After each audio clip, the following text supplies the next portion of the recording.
So environmental management plans, also known as EMPs, and environmental management programs, also known as EMPRs, approved in terms of the Mineral and Petroleum Resources Development Act, or the MPRDA, immediately before 8 December 2014, were deemed to be approved in terms of NEMA and regarded as environmental authorizations for purposes of NEMA.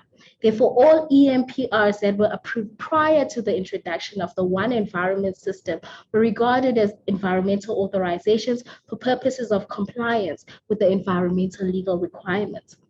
However, all applications lodged after the commencement of the One Environment System were to be processed under NEMA, and the processes prescribed under the EIA regulations of 2014 for obtaining an environmental authorization were to be adhered to.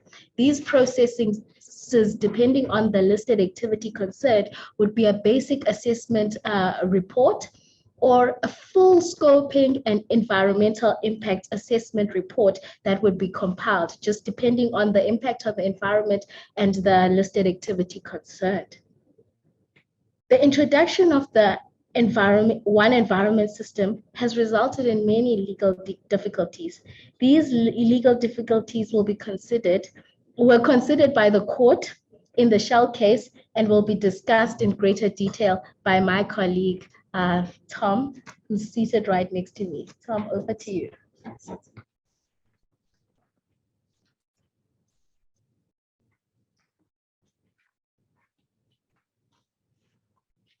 Thanks, Ati, and thanks to Bulelwa and Setu and everyone for I think excellent presentations so far.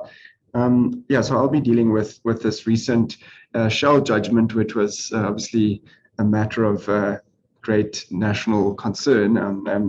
Everyone will know that the Shell case concerned a proposed seismic survey to be done by Shell off the Wild Coast of South Africa. The Wild Coast is an area which many people regard as having spectacular natural beauty. It's also home to many different species of marine mammals like dolphins and whales. The way that Shell was going to conduct the survey was a seismic survey which involved a seismic or air pressure gun, which is mounted to the underside of a vessel called the Amazon Warrior.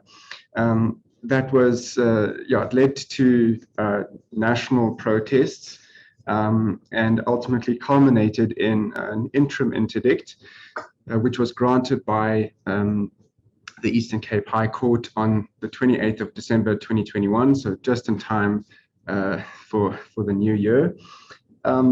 Shell, after the interdict was granted, Shell attempted to appeal it.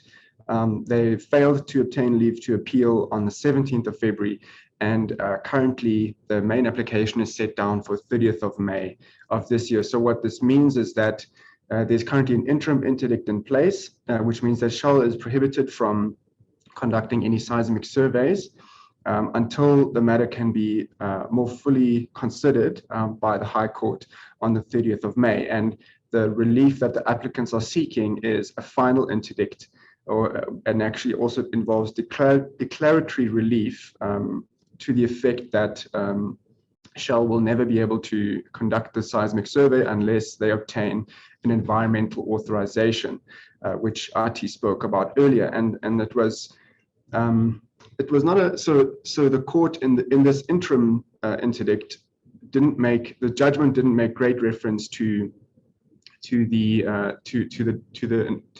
applicability of the One Environmental System, but it will be instrumental. It will be a point on which the court's judgment will turn in the main application, because it has great implications on whether Shell is allowed to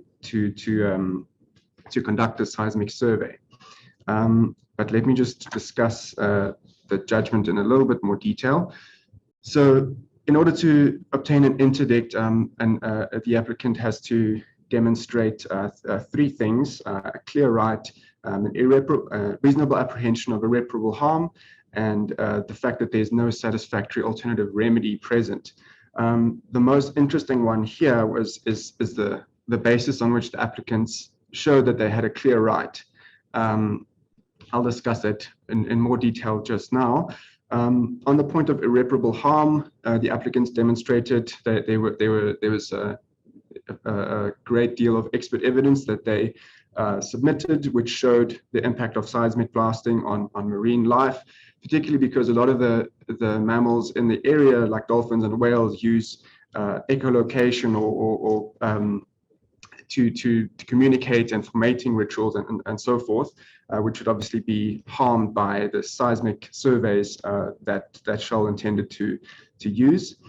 The last point is the satisfactory remedy, and that was actually quite interesting because in the case, the Minister of Mineral Resources, Gwede Mantashe, seemed to very clearly be biased in favor of Shell, and the court actually referred to that and used it to conclude that the applicants didn't really have any. That there's an appeal procedure that they could have used, but the procedure would not offer them the relief that they seek because the minister was quite clearly biased in favor of Shell, and he actually made comments to the effect that infamous comments to the effect that the applicants are colonialists of a special type, which was received with great consternation from everyone. Yes. So why is the Shell case important?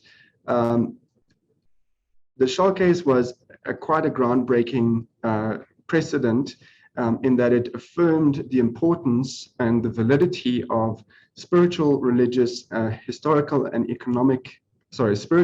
religious, and historical connections with the sea, and obviously also the economic importance of the sea to the applicants. These kind of rights are protected by certain sections of our constitution, namely section 24, which is the right to an environment, section 30, which is the right to participate in the cultural life of your choice, and section 31, which is the right to enjoy your culture, practice your religion, and the right to language. So these kinds of rights have not in the past been or the importance hasn't really been vindicated in the courts as much. And the Shell case is an important precedent in that regard. Another reason why the Shell case is so important is because it emphasized the importance of adequate consultation with interested and affected parties, which is a requirement under the MPRDA before any mining can commence. I referred to this earlier with regards to the clear right that the applicants had to establish. And the court went into a lot of detail in criticizing the manner in which Shell consulted with the community. So I'm going to just go into that a little bit because it's very important. In effect, what Shell did was they had their own stakeholder database, which they generated based on their previous interactions in the region and based on the connections that they had. The people that were part of this database included government authorities, NGOs, various community-based organizations, and local fishing industry groups. But the applicants are rural fishing communities that are along the coast, and the applicants didn't form part of that list. The Shell included newspaper advertisements they advertised the mining in newspapers, but they were only published in English and Afrikaans, not in Sizulu or Xhosa, which are obviously the local languages that the applicants use. Shell also didn't use any radio advertisements, and ultimately, another point was that they consulted with various kings in the area, and they concluded that the kings would represent all of the locals in the area. The applicants later on came to court and said that these kings had no authority to represent them or to speak for them. And the court actually was quite harsh in its criticism of Shell and said that the way that they consulted was reminiscent of the consultation that would be done during apartheid. So it's a kind of a colonial mindset almost that they had, which is very interesting. And it just goes to the heart of the importance of actually and genuinely consulting with these affected communities. And I think this sentence sort of summarizes the case quite well. The court says that what this case is about is to show that had Shell consulted with the applicant communities, it would have been informed about those practices and beliefs. So that refers to the religious, historical, and economic connections that the applicants have with the sea, and would then have considered with the applicant communities the measures to be taken to mitigate against the possible infringement of those practices and beliefs. I think that the importance of the Shell judgment is made even more clear when one considers the context that it's in. And the outcome in Shell is not the result of an overzealous judge, but it's actually just the latest chapter in this sort of emerging jurisprudence that has emerged over the last few years, which emphasizes the importance of meaningful consultation and also the importance of informal rights. Worksman's attorneys, keep us close.